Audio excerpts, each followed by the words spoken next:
Good evening, everyone, and thank you for being here. On behalf of the International Center for Ethnic Studies in Colombo, I'd like to welcome you to the second session of our five-part series titled Countering Hate Speech. Thank you to the Rosa Luxemburg Foundation South Asia for their support in this series. If you require translation of this session to Sinhala or Tamil, please click the globe icon on the bottom panel of the Zoom screen and select the language you require. I would like to introduce you to our speakers and moderator for this evening. Firstly, we have Jamila Hussain, a journalist with decades of experience in mainstream media and currently deputy editor of the Daily Mirror. Secondly, we have Deepanjalie Abeywardene, head of media research at Verite Research. Next, Ishara Danasekara, who is an independent media and content producer. And last but not least, Mahishaa Balraj, the co-founder of Hashtag Generation, a youth-led organization advocating for meaningful civic participation in online and offline spaces. Our moderator this evening is Peter Diameda, who is currently the Executive Director at the Center for Communication Training in Colombo. We will have a Q&A session after this discussion, but please feel free to send in any questions or comments during the discussion via chat on Zoom or leave a comment if you're watching on Facebook Live. Over to you, Peter. Thank you very much, Nabila. And since we are 9 minutes late, we'll dive straight into it. So we are on the second session. This is the second session of an overall five-part webinar series organized by ICS on the topic of countering hate speech. And today's topic is the power of language. Last week, we looked into what constituted hate speech. We took some global examples of hate speech, especially in the region. And then we also had examples from Sri Lanka. And then we talked about hate speech versus freedom of speech. Should you legislate against hate speech? Will that compromise freedom of speech? So we had a lot of discussion around that. And then we looked at other options. And finally, we asked ourselves, so what exactly should we do to counter? And there were a few ideas. But as you can imagine, this being a difficult subject, there was no conclusive ways in which we could have nailed it and said, oh, this is how we are going to do it. So this week, we are going to dive a little deeper. We are going to look at exactly how hate speech is playing out in the media, both digital and mainstream. And I think we have very fine, eminent four ladies who will share their thoughts. And I will first invite Deepanjalie to share her initial thoughts. So what we are going to do is each of them will take about 6 or 7 minutes to share their thoughts. And then I will start off with a few questions, and I'll intersperse my moderated questions with the questions that I might see on Q&A on chat. Or if somebody raises their hand, Nabila, you might want to direct me to them and I can ask them to actually speak. So that's how we're going to do it. So Deepanjalie, I think you were going to, when we had a chat preparation for this, you said you'd like to make a few points and largely about how the media enables hate speech. So why don't I turn it over to you and hear your take on the subject. Sure. Thank you, Peter. And thank you, Amalini and ICS team as well for having me here. Like Peter mentioned, I'd like to start by focusing on 2 points. One is what enables hateful content in mainstream media, and it can also be in other forms of media, and what the consequences of such hateful content could be. But before embarking on these 2 aspects, I also want to mention that, like Peter also mentioned, the larger point in the first session was on defining hate speech. And we all know that there is no concrete or one universal definition of hate speech, although there are legislative codes and attempts made by social media platforms to understand what hate speech may entail or may not entail. Although the lack of a definition can result in hair splitting debates on what hate speech contains and not entails, what we know is what enables hate speech. So one of the main ways of enabling hate speech is when there is a tendency for some of the mainstream media and other forms of media to actually publish or telecast inaccurate and false reporting. Now, one of the main ways of helping media not to be an enabler of promotion of hateful content is exactly to do the opposite. That is where we can help or where media, mainstream media and other forms of media can actually start, or rather pay more attention, closer attention on factually reporting. So let me share one or two examples as to where such factually false or inaccurate reporting may have resulted in some of the hatred. In 2018, when we saw clashes in Ampara between two groups, ethics side that we have been running since 2016, ran this infographic looking at the Sinhala newspapers and the Tamil newspapers and how they have described the cause, the root cause of the incident. And except for three newspapers, if my memory serves right, all the other newspapers mentioned that the cause was actually a sterilization pill or a harmful pill. Now, it was a time, and even now, there is no such substantial evidence to support that there are such pills as sterilization pills. And when there was violence happening, and when there was a clash already taking place between two groups, instead of presenting a counter narrative, when there is, let's say, reporting that may further nourish such falsehoods, such misunderstandings, may only exacerbate the situation. And one other example that we saw in the recent past was when Dr. Shafi's incident happened soon after his attacks, and we saw how some of the larger section of the Sinhala mainstream media and a couple of English newspapers as well. Actually, when it came to framing of the issue, it was positioned that Dr. Shafi was taken into custody on the grounds of misappropriation of funds, which was the actual case. But we also saw a lot of newspapers and TV channels from both Sinhala and Tamil as well, where it was actually shown that, or it was framed that Dr. Shafi was taken into custody for having sterilized 4,000 Sinhala Buddhist women. So when there can be such misleading media framing that could be problematic, which is not factually correct, that also again results in further nourishing a lucrative atmosphere for hateful content. And I'm not saying that all inaccurate information is leading to hate speech, but most of the hate speech actually has has content falsehoods or inaccuracies. So one of the main media ethics that also highlight is actually the promotion of promotion of accurate reporting that is crucial for avoiding such incidents. And then something again tied to this is a negative profiling of individuals or institutions in such a way that when stereotyping happens for a very long time, there is this negativity associated with certain individuals or certain individuals belonging to a certain ethno-religious identity, that it gets deeply kind of entrenched in the public mindset. So let me share again one or two examples here. We have seen prior to Easter attacks how there have been attempts to, and how there have been media reportings also to show that whenever there have been criminal activities, especially including drug smuggling, it is Muslims that we see being mentioned as the ones who have been taken into custody or who have been alleged to be in connection to such criminal activities. We rarely have seen any reference to a Sinhalese person who has been a smuggler or who has been a drug dealer. So it's such an ethnicity has not been highlighted for a Sinhala person. So when you see such a pattern, which actually got amplified soon after Easter attacks, because we saw Easter attacks also functioned more as an event that gave more legitimacy or more license to be openly racist also towards Muslims, we saw an amplification of such reporting where negativity was more associated with Muslims. And therefore, such negative profiling can happen for a very long time and result in then hateful content and can result in other repercussions.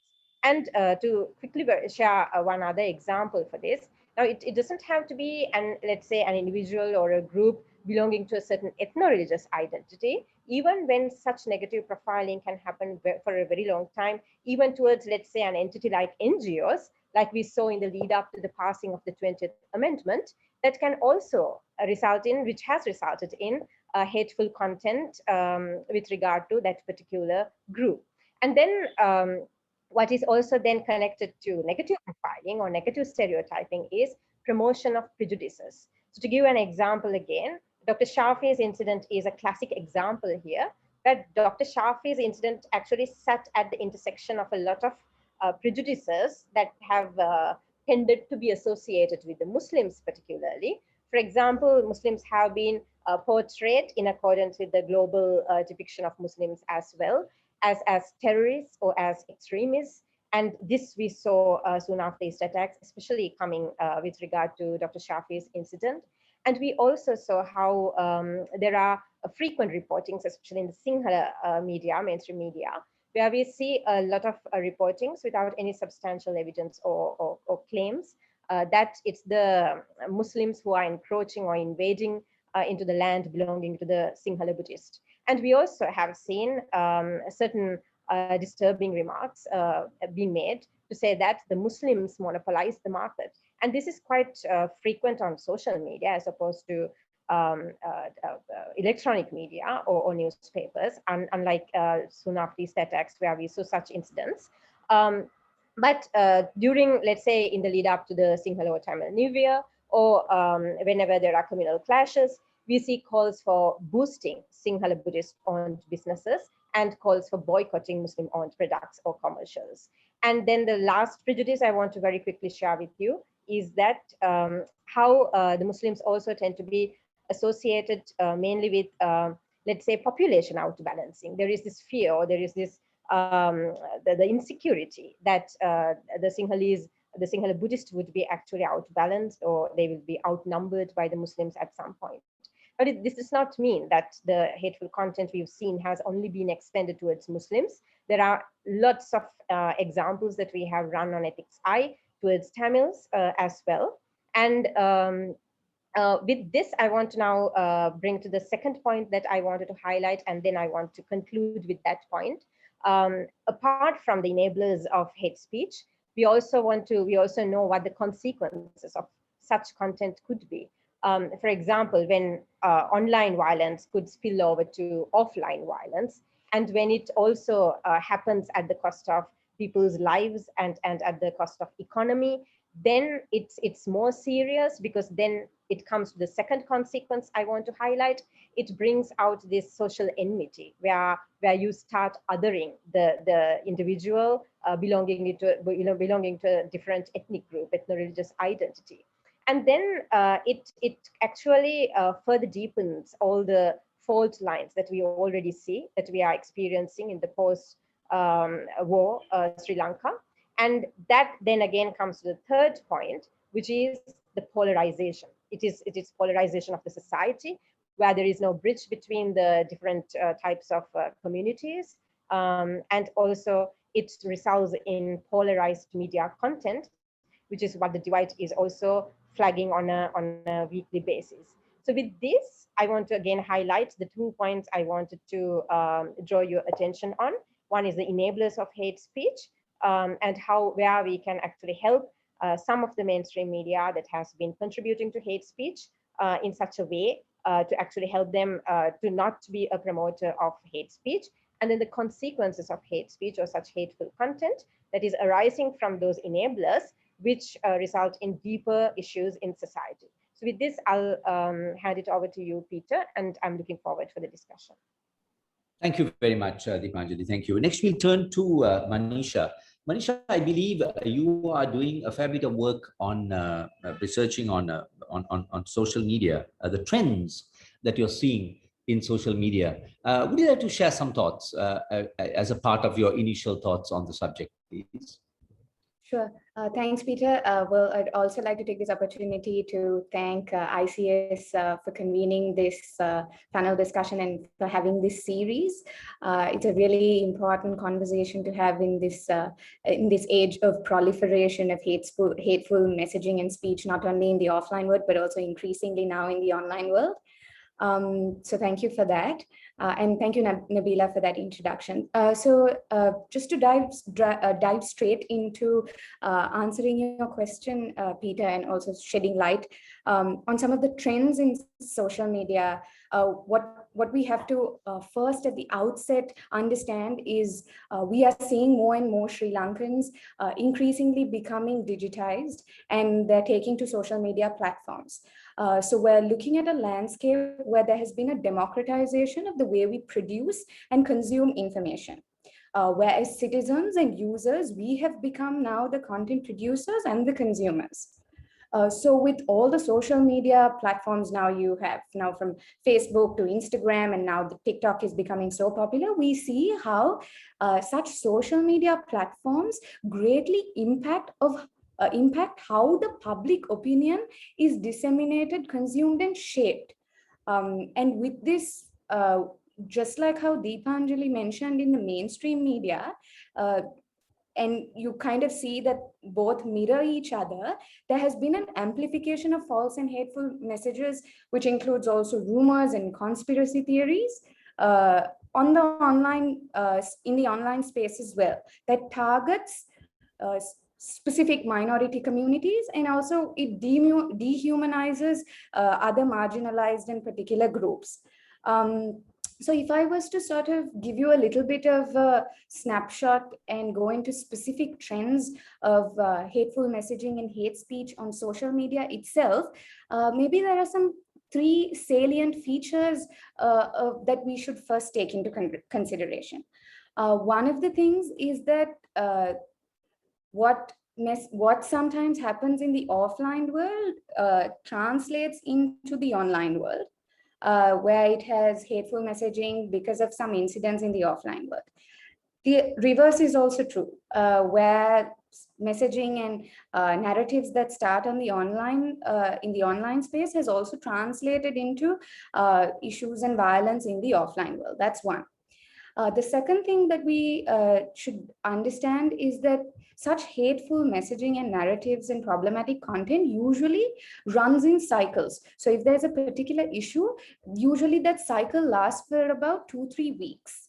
And the third thing is that a lot of the content that we see on social media is also, especially with related to hate speech and hateful content and false information, such content is driven by rumors and conspiracy theories. So now to go into like a little bit of statistics and who's being marginalized, what are these trends that look like? Deepanjali also already spoke about how we're a country who has witnessed racial tensions and violence, and that has led to, over the years, polarization of our societies. And you see this polarization being mirrored on the online platform and on social media as well. For example, with the work that we do at #Generation, if you take a look at the hateful narratives landscape of 2020, over approximately about 84% of all the dangerous speech of all dangerous speech narratives that were targeted at ethno-religious communities were directly targeted at Muslims. So that's an interesting feature to note, that a particular minority group is being targeted. And this we saw that when other news cycles were very short-lived, like I mentioned, 2-3 weeks, hate speech directed at the Muslim communities received traction throughout the year of 2020, and it lasted for really long periods of time, right? And if I was to go into some examples of some of these posts, during the COVID-19 pandemic, Muslims were being called bioterrorists. They were being called super spreaders of the virus. So there were such hateful narratives, which then when it amplifies, people actually believe such narratives to be true. And there's then the proliferation of such narratives on the social media platforms. Another such example, if we were to take, were the forced cremations, where Muslims were not allowed to bury their loved ones, the loved ones they lost due to the COVID-19, from the coronavirus. And we saw that there was lots of hateful content and there was so much of allegations against the Muslim community, saying that they were always asking for special treatment, and that the Muslims were not willing to make any sacrifices during such a national emergency, when there was no medical authority to say that that burials would in fact spread the coronavirus. And not to say that there was no such hateful narratives against the Tamil communities. There were the other marginalized communities also saw such hateful narratives. It could be Tamil minorities, women especially, and also other marginalized groups. Another trend or another focus area on social media is also to look at how these hateful messages are surrounded around hotspots. So when I say hotspot, it's a particular geographic location. For example, I'll try and do this with an example. If you see that this particular geographic location is repeatedly featured in online conversation, and there's lots of hate thrown around that area. For example, in Athalugama, it's a Muslim majority village in Kalutara district, and it was one of the hotspots of 2020. So you saw Athalugama being attacked in several months in 2020. In March, it was because there was a news item that went on to say that the whole village has been put under lockdown after some members who had tested positive for the COVID-19 virus. That received a lot of hate. Then in May, it said that there was a group of journalists who were trying to cover Eid celebrations in Athalugama, and that they were assaulted by some of the residents in the area. Then again in October of 2020, we saw that there were media reports stating that a group of residents of the area had attacked some police officers who were on duty. So you see that sometimes these, just like Deepanjali mentioned, sometimes there is no truth to these news, and the accuracy of it can be questioned. But this is an example of a hotspot that kept receiving hateful narratives in relation to that geographic area. And I think one other thing that I would also like to point out, to an extension of what Deepanjali was saying about the mainstream media, is what's this relationship between the mainstream media and the social media when it comes to hateful narratives, right? The drivers are the same. The enablers, like Deepanjali said, the drivers and the consequences are more or less the same. But an interesting feature is that if you look at the popular mainstream media, they have social media presence as well. And sometimes when you look at the ranking, for example, the Alexa's ranking of the top 10 websites in Sri Lanka, it includes the mainstream media website hirufm.lk. So they are controlling the narratives on social media as well. So the mainstream media has a big influence to play in the hateful narratives in the social media as well. And also it must be another interesting feature. The relationship between the two is how the mainstream media reports on certain incidents and how then that conversation translates online. For example, we saw that there was a Divina Sinhala language newspaper that had quoted former Chief Minister of the Northern Province, C.V. Vigneshwaran, about making a statement on the Sri Lankan history. At certain instances, there have been people have been misquoted, they have been taken out of context, and then this comes on social media and then drives this whole hateful narrative. Another such example was where in March of 2020, the Sinhala television station reported that Jummah prayers were being conducted in a prominent mosque in contravention of public health guidelines that were imposed in respect of the COVID-19 pandemic. And that also we saw that also had a spike in content. So there's this important relationship that we have to understand, the binary between the mainstream media and social media, and they don't essentially function independently of each other, and they're very interlinked and intertwined. One very quick observation, and I'd like to sort of end with this, is that the narratives that we see on social media, on our feeds especially, it's all driven by algorithms. So if you're depending on your likings, depending on the content that you're viewing, you keep repeatedly seeing those types of content. So sometimes you're isolated from the different narratives out there, and you're fed this singular narrative that you tend to believe is true. And this can have very serious ramifications. And just like Deepanjali already mentioned about the about the how mainstream media has consequences, I'd like to point out 4 main things that a single social media post and this narrative can do. It can cause real world harm. We've seen many such incidents. Digana post Easter Sunday attacks. The second one is there is incitement to violence. Third one is it propagates this racism agenda that's already underlying in our societies, and it also calls for exclusion, for boycott of Muslim-owned shops, and isolating communities, and many other things like that. So that the main 4 immediate, quick ramifications and consequences of social media posts. And I'd like to leave, maybe we can further discuss this, is also that we talk about elections and how the narratives on social media affects elections, and it undermines the democratic processes and institutions. So it really takes away our autonomy to make informed choices in respect of elections. And essentially then what this whole landscape of hateful messaging on social media is doing is it's eroding the social fabric of our societies. So the power of language on social media has such serious and has such divisive consequences that our societies have to face. So with that, I'd like to hand it back to Peter. Thank you very much, Mahishaa. I think we covered a lot of ground, and I'm sure that will provoke a bunch of questions from the audience and from and myself.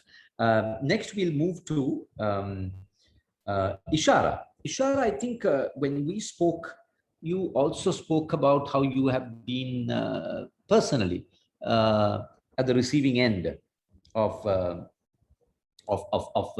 well, if not hate speech, could be harsh criticism, remarks. But let me not take anything away from what you have to say, including what we discussed. Please share with us your thoughts on this topic.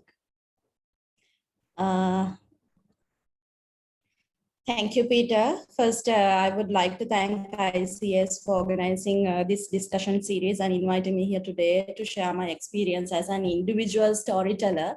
I think up to now we have covered a lot, and I think most of the points that I wanted to raise also have been raised by Deepanjalie and Mahishaa so far. So basically, I would like to start with giving you an idea of my work for those who don't know me or haven't heard of me before. So now I work as an independent storyteller, but for the past 3 years, I worked as the co-editor of Vikalpa website, which is more of an alternative citizen journalism platform, which carries story narratives from people, especially marginalized people, and minority issues and human rights issues of those who have no access to mainstream media to tell their stories at all. So I have used my writings and visuals to tell complex stories in Sinhala, means to the larger audience of the country through web and social media platforms. In doing so, I have identified 3 aspects where language plays a role as a powerful tool, as well as where hate speech comes into the play as a reaction to what I have written. So the first thing is the original narratives from the people which going to be my subject, or which I find myself as a subject.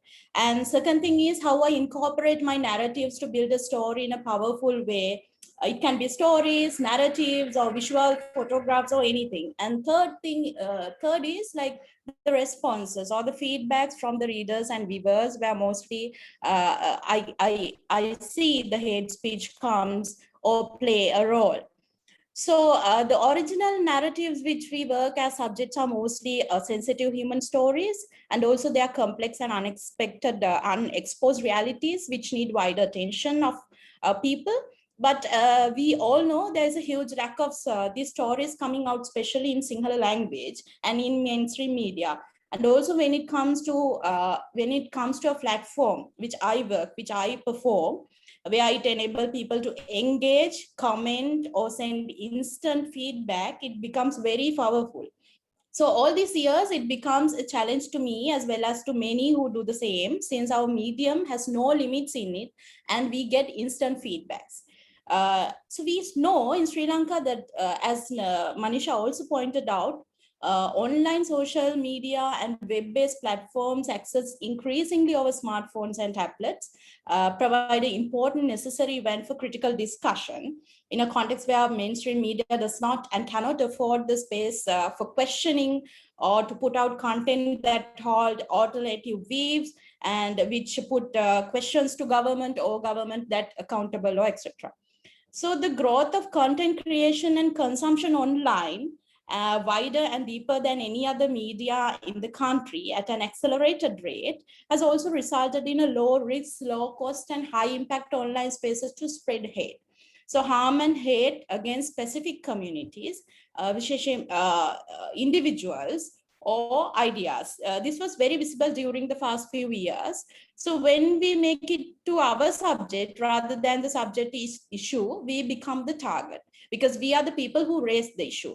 So other thing is, as Deepanjalie clearly mentioned, the polls reports as such as the sterilization of Sinhalese women by Muslims or like some other things, they were spread through the social media platforms and news outlets. This is the debate around where the place of Sinhala Buddhist identity holds. And Sri Lanka has the fears that it is under threat by Muslim minorities or other minorities at the heart of understanding, make it hard when we narrate side of the story of these minorities in Sinhala language especially. So these developments suggest that impunity and the normalization of prejudice against minorities through social media and fear around national identity that pose the greatest challenge for protecting the rights of minorities in Sri Lanka. On the other hand, the spread of anti-Muslim narratives, as both speakers pointed out before, through the social media platform does not say that people are increasingly become hateful. I don't say that people are increasingly become hateful, but I could say that they have more access to express themselves wider and visible, while these companies while these service providers has not given any powerful tools to address the hate. So my understanding is that most of these hateful comments do not generate naturally, but as more are programmed sometimes or way in a collective attack. I could say most come from fake accounts on Facebook or bots on Twitter, while also a large number of hateful comments generate naturally. This can't be taken as a problem of social media, but I would like to say this could be the result of notion and disinformation and fake news that have generated over years in targeting certain communities, as I said earlier. So this has proliferated hate speech online mostly. So I would like to bring out certain examples from my personal experience, which I tried to share you here in the screen. I hope you can see. Yes, I think you can see. But I can. Yeah, can you see the pictures? Yes. Yes. Yeah. So these are some of the stories that I have carried out during this Digana anti-Muslim riots and during the COVID-19, this cremation issue where the dead bodies were not allowed to bury, and those kind of stories. These were kind of stories that I have bring forward during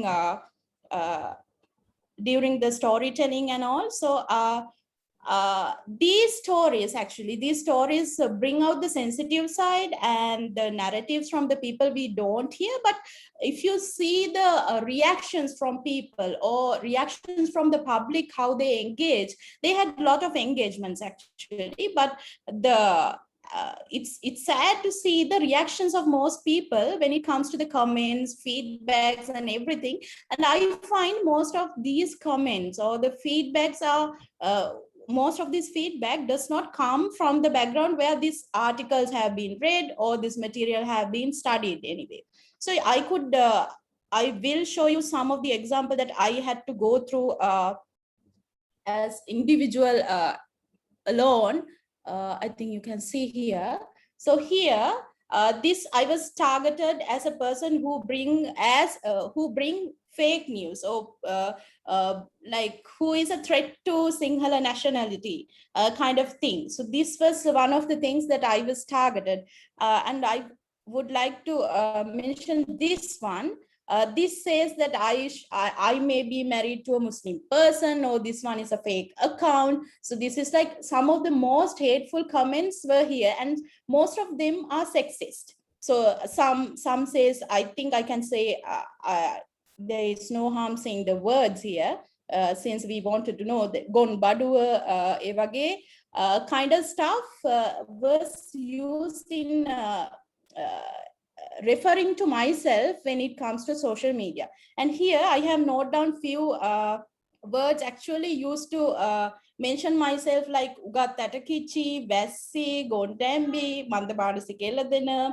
Like there are a lot of things that has come and proliferate hate due to the reporting I have done or the stories that I have bring forward. So this actually made me think, what is the problem here, or what actually is the problem here, and how hate has been mongering or hate has been proliferated through the through feedbacks actually to the person who writes the story or report the narrative through narrative, because we have been misguided, or we have been mostly misunderstood by most of the reports or main media platforms, that we have been misinformed. So other than that, I wanted to say, so these actually were some of the feedbacks, as I said. So this hate is exposed because this space is open, because this space is open and everybody can access it, and it's wider. And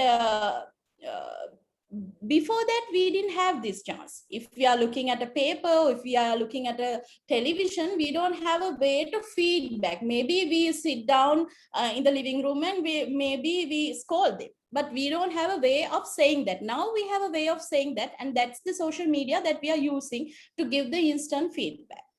Also, there's another problem that I see. Also, we see that hate and we speak about hate. Do we have any campaigns? Do we have any positive campaigns to upbring the good of people, or to appreciate this good, or to eradicate this hate? We have very less programs for that, and also to programs that target Sinhala audience or the majority audience, because we have, I think many programs are also not in major languages, maybe in English, not in Sinhala or Tamil. So that's also an issue. So concluding, what I wanted to say is that addressing this problem, there's another problem that we have to look also. It comes from the platforms or these market runners who sell us Facebook, Twitter, WhatsApp, or whatever it is. We know that social media has a long been identified as a vector of hate speech and incitement of violence against minorities. That is not only true for Sri Lanka, but for many other countries like Myanmar as well. And we have a previous experience, as Deepanjalie and Mahishaa mentioned. So although some of these posts reported, even if you go to my profile and check, even these comments that I showed before, yeah, are still there. So there is no reporting mechanism, or there is a lack of unbiased Sinhala language moderation, or a regularly cited way to identify these pages. So that is also a root cause to the proliferation of hate speech. And Sinhala, a language that really lies outside existing language competencies of Facebook or whatever the platforms that we use, which bring us a key challenge to address this hate speech. Also, as I think Mahishaa also mentioned, that machine level and algorithm frameworks to identify and block hateful speech or harmful speech or content often fail. And simply because they flag too many false positive or allow so much of hate speech to pass through it, and it does not identify the core purpose or what it needs to be done. So this also should be understood, other than we always blame for people, or we think that these societies are becoming more hateful.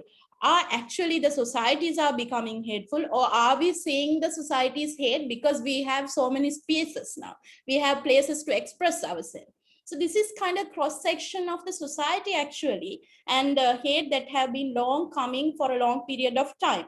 So I think rather than putting us on the burden of addressing the content alone or writing about true stories and bringing the narratives to the mainstream and being subjected to a large amount of hate while also being going through mental well-being problems because of the hate that we get, there is also some of the responsibilities lying in the society as well as the companies that hold these platforms for people to use. Thank you.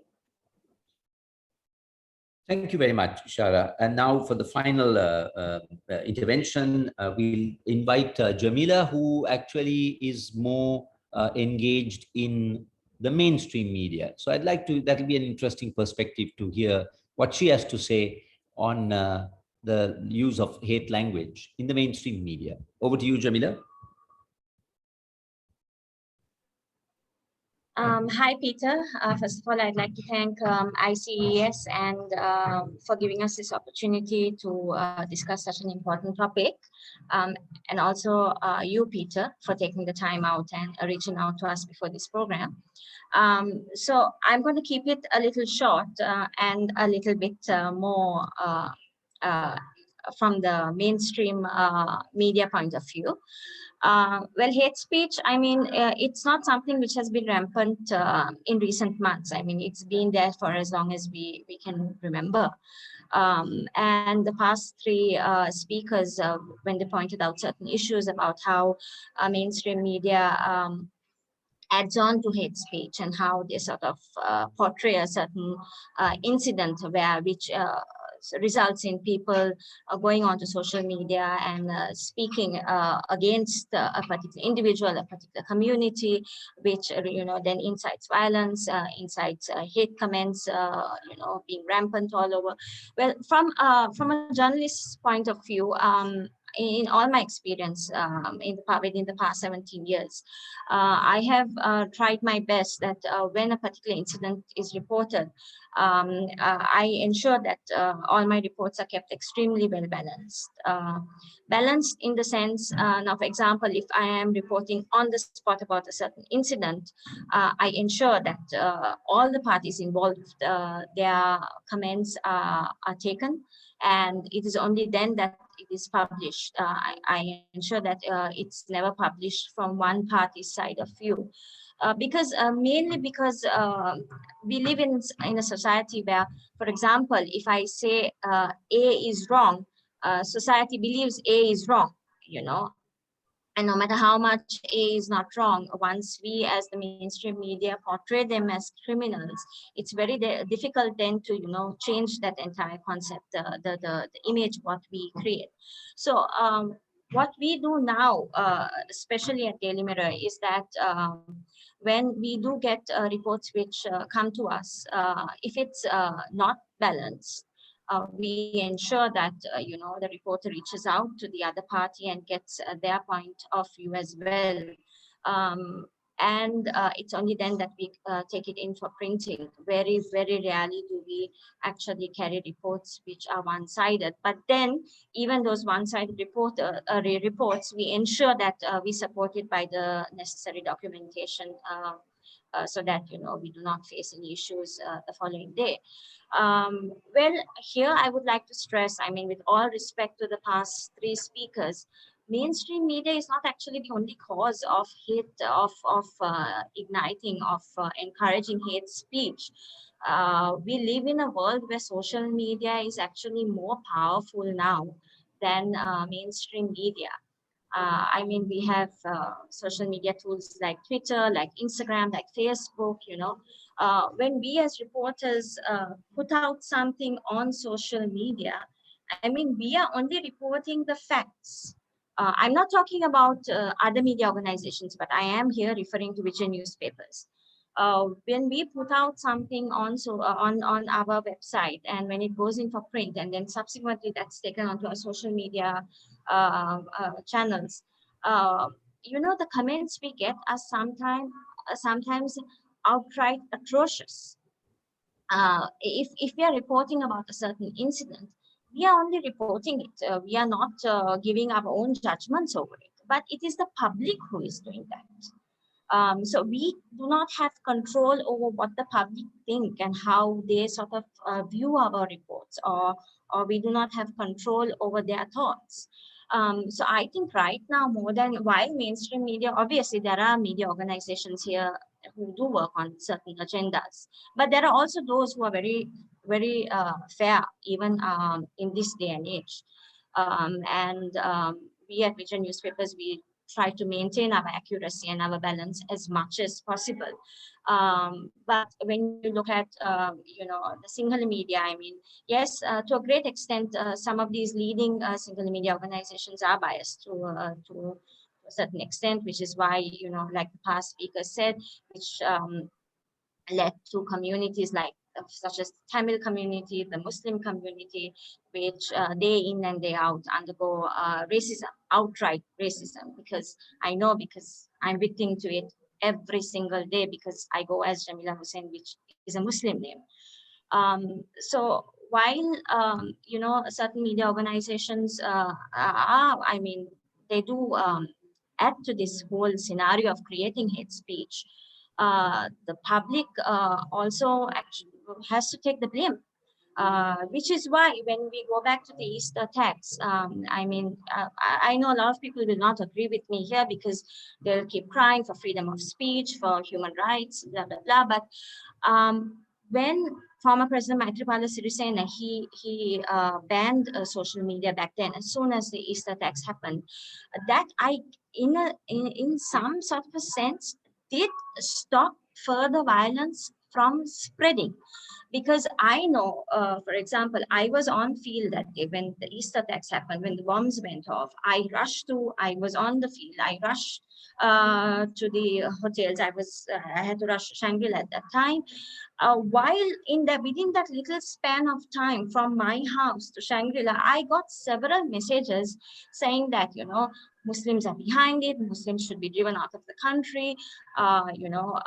Muslims are here with an agenda. They're going to take over the country one day. Go and burn down the Muslim houses. Go and burn down the Muslim businesses. So if that had not stopped, we would have seen further violence igniting, not only in Colombo, but actually all over the country.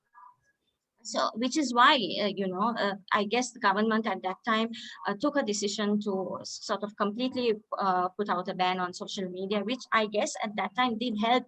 And I'm talking as a victim here, because me being a Muslim at that time, I was actually really worried to travel out of my house for a limited number of days, because obviously wherever I go, people would recognize me, people would recognize my name. They would say, oh, you're a Muslim, you're behind the East attacks.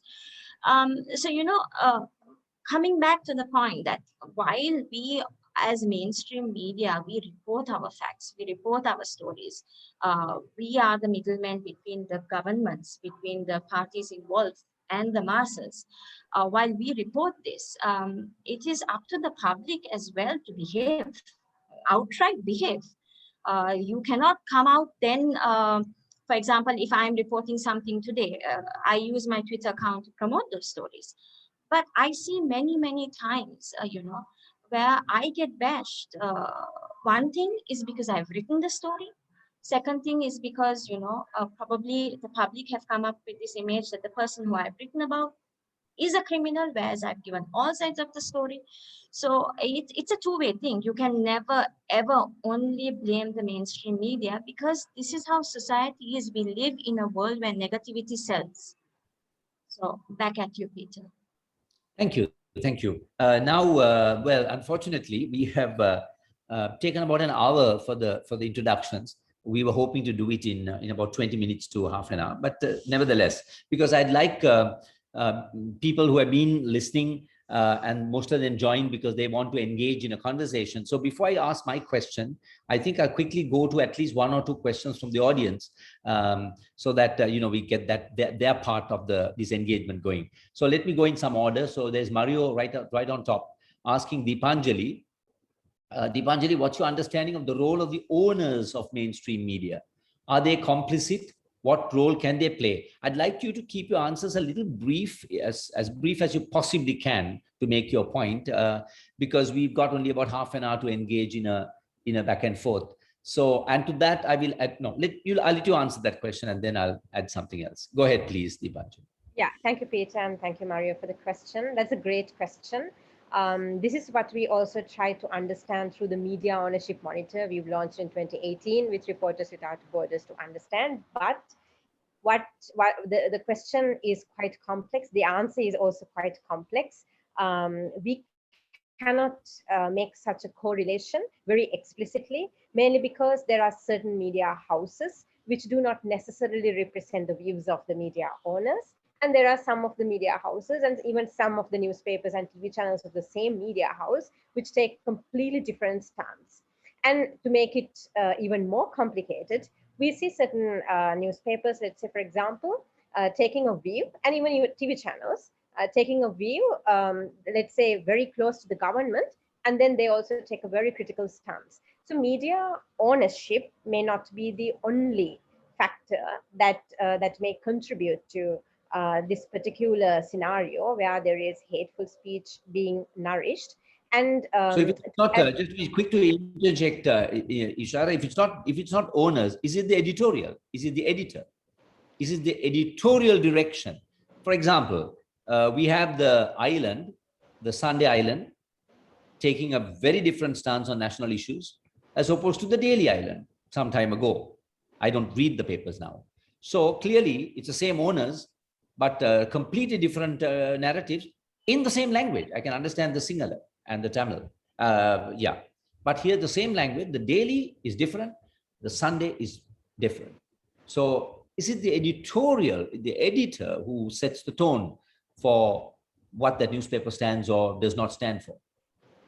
I think when it is the turn for Jamila, I think she's in a better position to answer the hierarchy that will be actually taking all this content into consideration. However, at the end of the day, we have to admit that what goes out from a newspaper is definitely then the final responsibility lies with the editor. So when there is news reporting during the period of COVID, showing that it is actually the Muslims who tend to be spreading the virus, then the final responsibility may lie with the editor of that one particular newspaper that has been publishing like that. And just to add to that, when such reporting happened during especially the first wave of COVID-19, there was social outcry, there was public outcry against such reporting. And then there was this one Sinhala reporting, which is quite new, relatively new, which then deviated from directly putting the blame on Muslims. And then it went to say that it is actually that race which has a higher population density in their households who is spreading virus. So if such content comes, and I don't know, because you asked me to be also very quick. I just also want you to stay focused on that question. I think exactly. We'll move on. Because you spoke about the owners and editors. So yes, so on that point, no, let me go to one more question from the audience, because I really want them to be engaged because they've spent time listening to us. The second question is from Prabhashini. Based on this conversation where hate speech is generated from several online platforms, what is the age group of the population that contributes to such narratives? Mahishaa, would you have some information? Because you seem to have a lot of data. You can see that question yourself on chat. Can you see that? Would you like to take a stab at that? Is that up your street? Thanks, Peter. We see. I'm just going to keep this very brief because I do not have exact information to answer that question, but I'll give you a background of what is available so that it gives some context to in response to that question. So thank you for that question.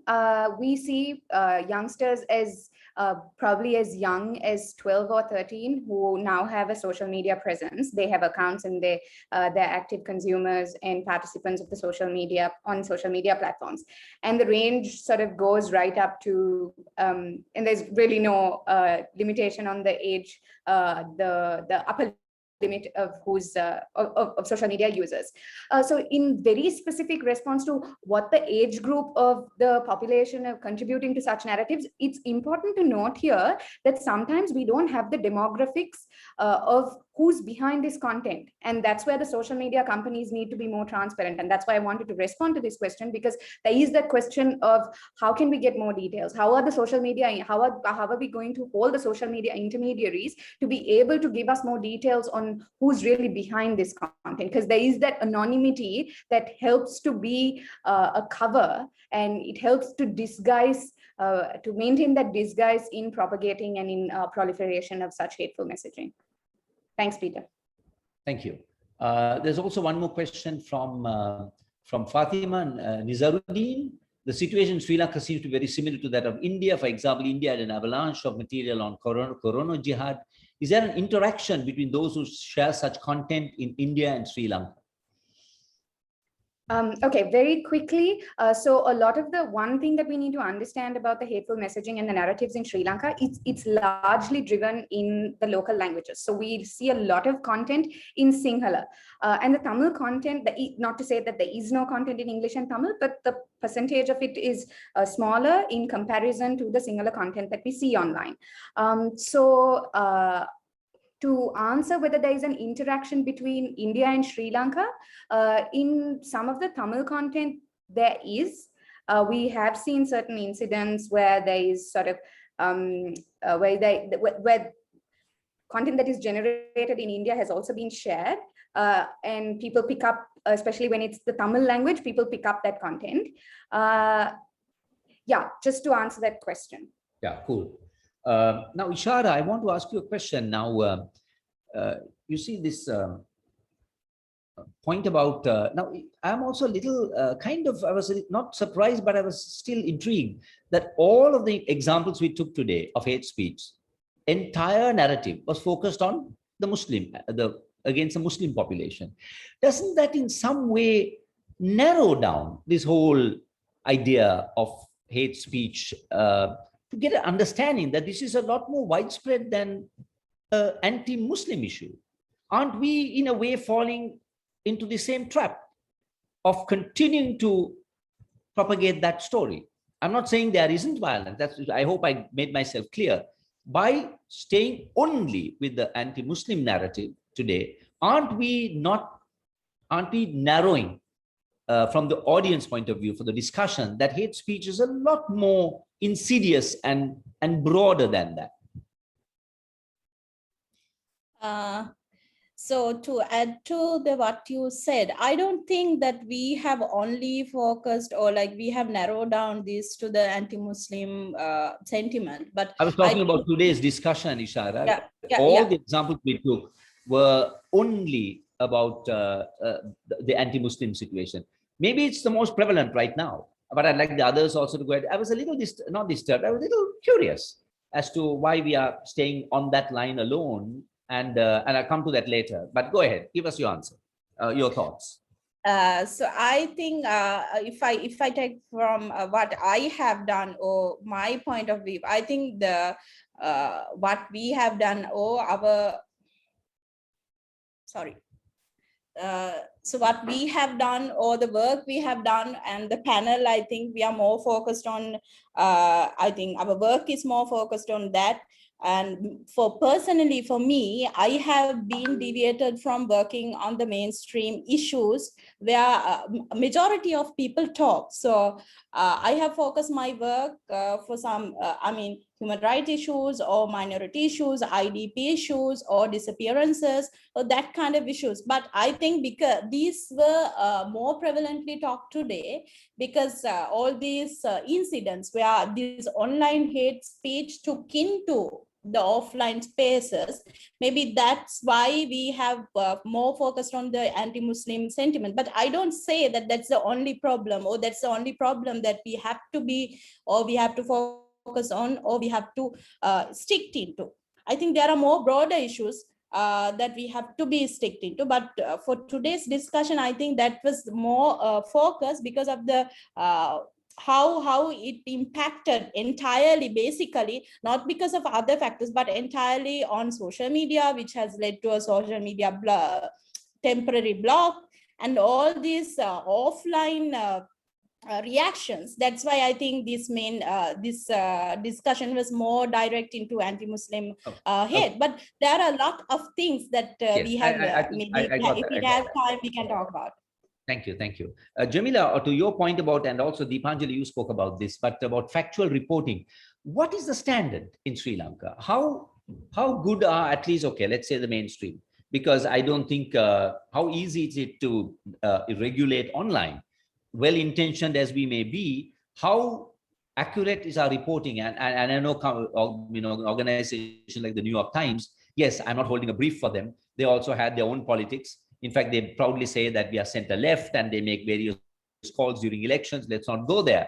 But as far as facts are concerned, they have some stringent standards. A couple of sources at least must verify the story. It must be definitely more than one source. It must be double verified. What is the standard that you practice at Vijay newspapers for factual reporting? Well, Peter, at Vijay newspapers, of course, we ensure that when our reporters come and give us a certain story, that the person who has been quoted, firstly, is that it is somebody of some kind of a standard. It's a high-ranking official.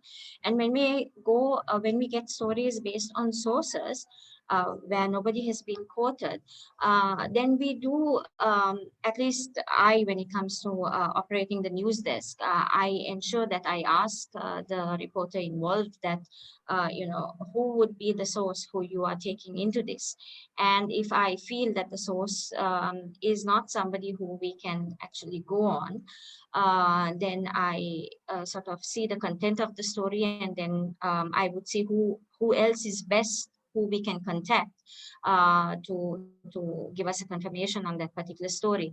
But So would you run the story? Would you run the story if there was not more than one source? No, because what happens? Always have verified with double source. Is that a practice at Vijay newspapers or? See, when it comes to breaking news, Peter, you need to understand we need to be very quick as well. If we sit on the story and if we keep checking, you would have other organizations who would beat us. And it's all a matter in media, so especially what? when If it is accurate reporting, so what? So you see, that's my point. So newspapers are in a rush to get to be the first, and you sort of inadvertently, you kind of, and I understand that. Newspapers, and that's their game. So, well, particular breaking news, for example, if somebody has been killed, obviously you'll double check, right? Because you don't want to go first. Yeah. So I'm saying, now, see, I'll give you an example. I'll give an example. Yeah. Okay, go ahead. I'll give you an example what happened. Just a few weeks ago when we had this island-wide travel restriction, which was further extended, I think one of our sister paper, Lankadeep, actually broke it first. And when we got the alerts, I was under tremendous pressure that why is Daily Mirror not breaking it? But I was not sure about it. So I didn't break it. And I told my reporters not to break it. Until we actually didn't get the army commander online on phone saying that okay, it has been extended. We didn't break it because we have also been victim in my entire career. I have several times been a victim of breaking the news haphazardly without checking it through my accurate sources, and then it being false. So taking that into consideration now, when my team is running the Daily Mirror website, where we also have to be really, really fast, because obviously if we don't be fast, if we don't break it first, we don't get the clicks coming in, we don't get the traffic coming in. So there again, once again, I go back to then me training my reporters saying, contact the people in charge so that whatever you get from them, even if it's a yes, even if it's a no, they're solid. They're solid in what they tell us. Oh, don't go to a third party. So that's what we maintain at Vijay newspapers, which to a great extent has brought down this whole reporting of fake news on the website. Yeah, great. Quick question from you, Mahishaa. Now, for example, the big platforms that people use, you know who they are. Now, Business for Social Responsibility had this to say about Facebook. They said Facebook has become a means for those seeking to spread hate and cause harm. They are the means, and they only thrive. Their profits come from sensationalism, from hate, divisiveness, and all of that, rather than from joyful good news. So aren't we actually fighting a losing battle? When these platforms have massive control, there are billions of users. And when they use those algorithms to target in communities, in geographic areas, when they themselves are the perpetrators or the means of bad news, selling hate, aren't we fighting a losing battle? Okay, Peter. So maybe before I quickly answer that question about how Facebook is, how their algorithms and how their profit-making model is sort of driving this hateful, and they're thriving on that. It's also important to maybe also look at all the good that also has come about from social media platforms. It has brought the world closer together, and there's a lot of benefits from the social media platforms, which obviously we don't talk about as much, because the amplification of the hateful narratives and the disinformation discourses have really largely outrightly, it's amplified much more. So not to say that it doesn't have good in it, it does. And we reap the benefits day in and day out. As a civil society organization, #Generation started its... Are you saying that I can understand the internet, but are you saying that without Facebook, your life will be miserable? Okay, so that's where... I'm not talking about online. I'm talking about big platforms like Facebook. I can understand us learning from online, but sure. I'm not so sure that Facebook is the greatest gift to mankind.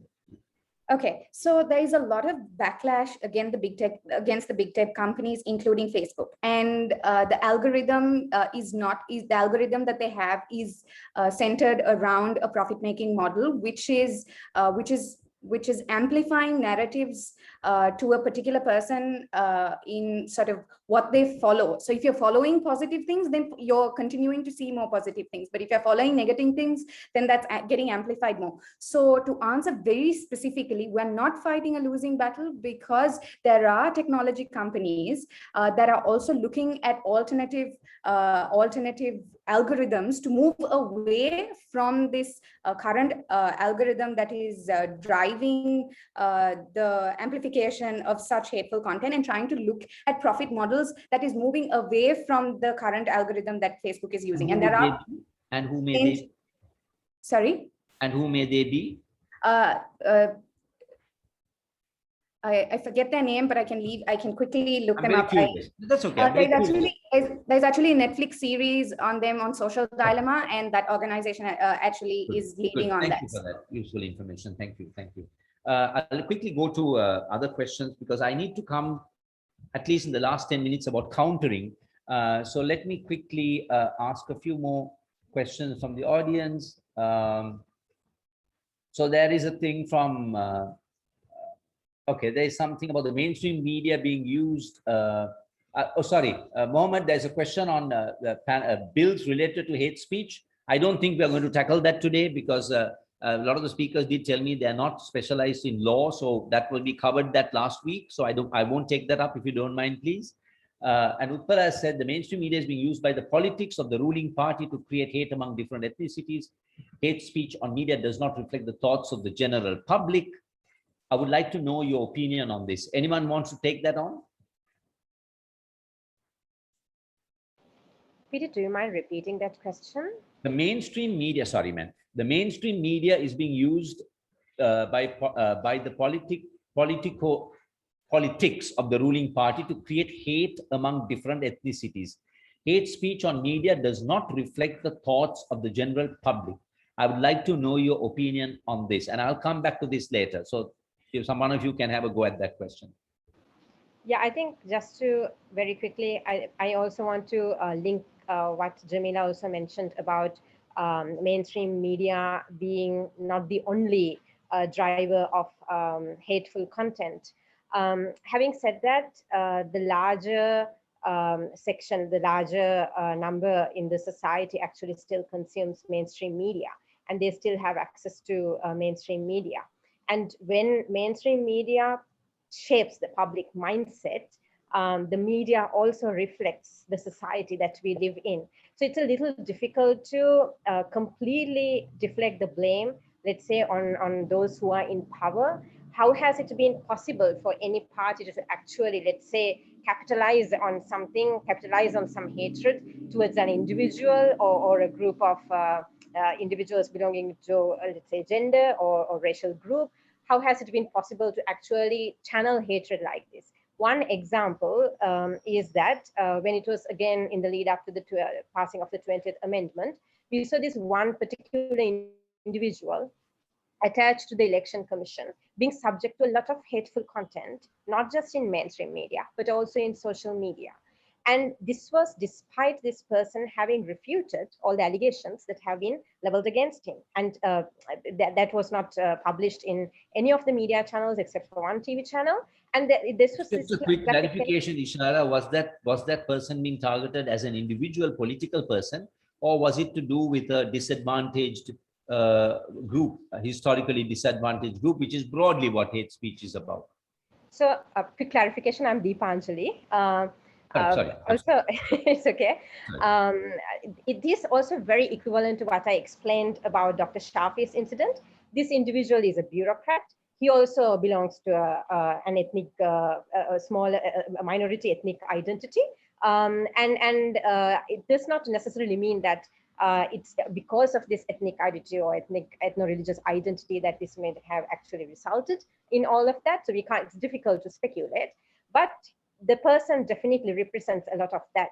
And when there is hatred, mainly on the basis not of the person's ethno-religious identity, but on something else, then we have to question why such allegations come up, why such hatred comes up. And when there is a lot of focus on social media as the disseminator and manufacturer of disinformation and hateful content in the world overall, we also see now, this is one thing that we also published in one of our reports, which you can read on our website, Information Disorder and Mainstream Media, where mainstream media in Sri Lanka has also contributed to this phenomenon. So I don't think it's very easy to identify, let's say, the government or the opposition or some other group and say it's this particular group which is actually cultivating it. It's coming from a lot of factors that we may see clearly and that we may not see clearly. There may be political interest, there may be economic interest, or there may be completely other social enmity that is also being nourished by what I also explained earlier as the enablers. So it's a more deep-rooted issue. And but, I think just to interrupt you, Deepanjali, I mean, the last week I did share a concern shared by a number of special people. They're all special rapporteurs of certain kind. 26 of them signed a letter, and they said hate speech has become very much part of the mainstream politics in the world today. So it might be a little, I'm wondering whether it's a little naive if we think that this is not deliberately used by parties all over the world. So I'm not denying that. Yeah, so just to add to win and keep themselves in power very cynically, and both the mainstream and the online media is wittingly or unwittingly a party to this. Yeah, and, so and that's the point he's making, the person, Utpala, she's making, that isn't that so? And they do not even reflect the views of the majority, the community at large.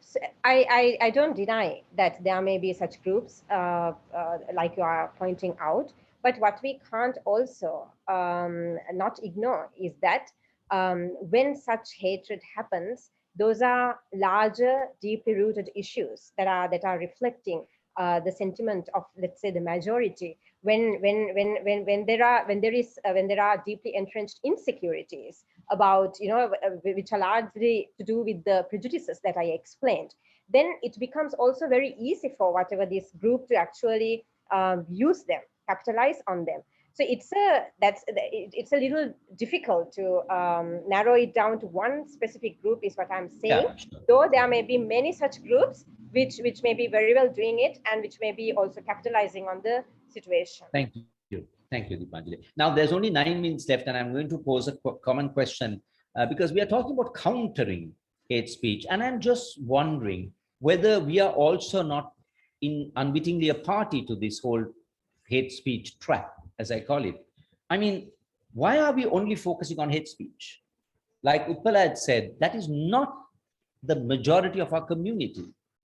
So aren't we, in a way, propagating the same thing when we have so much focus only on the hate speech aspect? Now, why are we not, should we not also track for every hate speech, what are all of those speeches that were said against it? And specifically to Ishara, and I'd like each of you to take just nothing more than 2 minutes to quickly respond to that, because I'd like each of you to have a shot at this. Should we use a different language entirely? Or do we want to keep on propagating this and highlighting that there is so much hate speech, when in fact, there might be a lot more good in the community?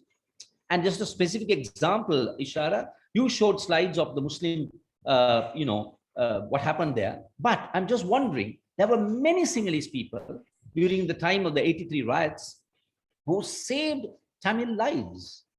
And I'm sure there'll be lots of Sinhala people who don't stand for this kind of, brutalization of the Muslim people. They don't stand for that. So why do we not make those stories also and keep track of them, celebrate them, talk about them? Wouldn't that be a very effective way of countering hate speech, rather than only emphasize the aspects of hate speech and keep numbers and keep tabs on that, and create this illusion that society as a whole is heavily hateful than what I firmly believe, more generous and humane to others? A quick stab, each of you, because that's all we have time for today. We can go with you. Thank you, Peter. So I actually, in my first presentation also, I said, I don't think as a society, we are so arrogant, we are so hateful, or like we are driving toward a hate. But I think what have happened so far is we have a new platform where we can express ourselves and show people whatever we feel, whatever we want to say. No, my question, I'm sorry, I need to interrupt you. My question is, why do we not also focus on all the goods that's there? Is it that we ourselves make our own living out of focusing on the hate? As a countering of hate speech, why do we not, as much as we talk about hate, why do we not talk about so much? I know the word love might be corny, but so much kindness in society. Why do we not counter that? Why do we always take this narrative? Everyone listening would think there's only hate speech in this world. That's my point. I don't think there is, but if you look at the social media narratives, even there are a lot of appreciation ongoing. Exactly my if you point. see when floods are happening, you know how much kindness pouring from people. When something happens, when first COVID situation was happening, how social media got together and helped each other, spread love, kindness, or whatever you address right now. And you know, whatever happens, every time there's a relief campaigns are happening. So there are a lot of things actually that we are focusing on. But since our discussion is more focused on hate, I think we also try to limit to that stage. And also I could like to implement, there are so much of campaigns also going around the country. If you take a country like Myanmar, where we talk about this hate, but there are some campaigns like flowers speech movement, where they talk about this kindness or whatever, this love and so on. So I think there are a lot of kindness and love in this, but specifically we might have not been given so much attention to that. You know how many we may also have focused, as you say, on the hate speech part, but there are a lot of happening inside this where kindness, and I think we have to appreciate and bring them forward. But I don't say that is not happening. It's happening. Maybe it's what we have not identified. If you look thoroughly into the spaces, we see a lot of kindness, how people help each other despite these minority issues or whatever it is. Thank you. I'm sorry to cut into you, but I just want to go to the other three because we're really running against time. Once again, to frame my question, I'm framing it as a means to counter hate speech. So please, Ishara, who is going next, Deepanjali or Mahishaa? Sure, I will take a stab at it. I would like to again highlight what I said at the very beginning, that is to promote ethical reporting, where factual reporting becomes the cornerstone, and where pejorative references will not be made to refer to any sort of individual or any sort of group that is not purely restricted to, let's say, ethno-religious identity, but also, like I mentioned, NGOs that I said at the very beginning. And also, at the same time, the main essence of media ethics is to minimize damage. So if you look at, let's say, in adhering to media ethics overall, that's where you are getting at. This compassion you are speaking of, this love that you think that we should be spreading, is definitely met when you start looking at factually and ethical reporting. Plus, when there's reporting of so much negativity, it's also important, let's say, focus on positive news as well, because now we are in an era where we are flooded with a lot of negativity. And then there may be, like you are pointing out, there may be more advantages that arise from positive reporting. So I'll leave with that. Thank you. Jamila, would you like to go next? And then we'll end with Mahishaa. Yeah, first of all, Peter, what I would like to say here is that this discussion is about hate speech. So what we have heard here today is only hate speech against the Sinhalese majority and the Muslims, which doesn't take up all forums actually, because hate speech is broken up into several aspects. So Muslims and Sinhalese is not the only thing which we should have focused on. And secondly, what you say is very right, because we as journalists, I mean, we do not only see when articles are negative. We try to put out or we try to highlight articles which are also positive. But when we do this, Peter, we see that, the trends amongst the public is that we don't get much clicks here where mainstream media is concerned. I mean, one of probably the army going and saving somebody, or probably the prime minister's wife assisting a certain child. Yeah, I mean, that does sell. But on a daily basis, when you put out positivity, it's not going to get you as many clicks as what negativity gives you. Exactly my point. Exactly my point. So that there again, we are the reporters. So society has to accept that. I mean, for example, when I put on my personal Twitter space or through Daily Mirror, if I put out a story, if it's a negative story, we get a huge amount of traffic coming in. Exactly my point. But when we put out positivity day in and day out, you wouldn't get that traffic. I mean, once in a way you're putting it, yeah, of course you would get the traffic, you would get much more likes than what even the negativity gets, but not on a daily basis. That just shows that negativity sells. It sells. This is how our community is. This is how our society is when it comes to news sharing. So we have to accept that. So day in and day out, even if we bring out positivity, will the public accept it? So I'm going to leave it with that question. Good point. Thank you for your brutal honesty. Bad news sells, good news, not so much. Thank you. Mahishaa, for your final thoughts before we wrap up.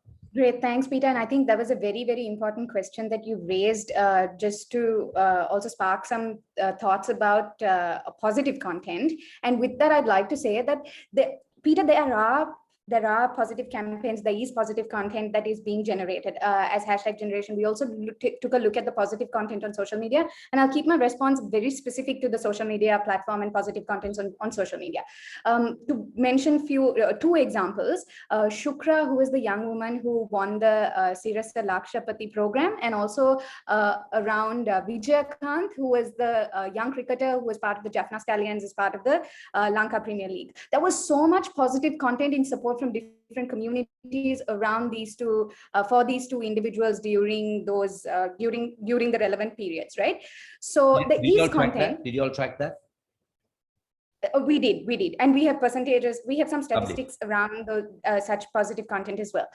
So yes, there is, and then there's also other civil society organizations, INGOs, also running their positive campaigns and content, countering very specific messaging that is coming from incidents that is driving hateful narratives. But I think our observation there is, and also other statistics say that something negative, for example, something negative on Twitter is shared 6 times as faster than something positive. So that's something that we have to understand about human psychology, about how, like Jamila said, negativity is selling and negativity is what is making things go viral. So I think the question should be, and also another very important point about hateful content is also that a large part of this is also organized, Peter. There's a lot of money being thrown into it as well. So then the question is, how do we re-strategize? How do we mobilize? How do we create such powerful counter narratives and also spread these positive narratives that will overpower and overtake such hateful narratives? That's a wonderful way to end the session. Mahishaa, thank you very much. And I think I'm so sorry if I couldn't take all of the questions, but I think that's a very good point to leave us with. How do we counter this? And there is no easy answer, but can we create in society a greater kindness? And find some way to express when such sentiments are expressed so negatively, whether we have it in ourselves to come out and say something that counters such hate. And last week also ended with the Buddhist concept of Samma Sankappa and the Samma Vacha. Pure thoughts, good words.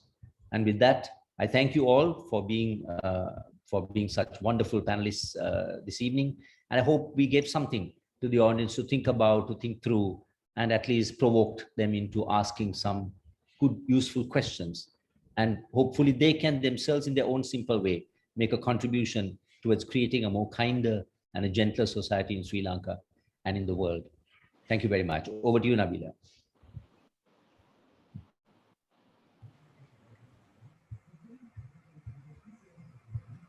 Thank you so much, Peter, and thank you so much to the panelists.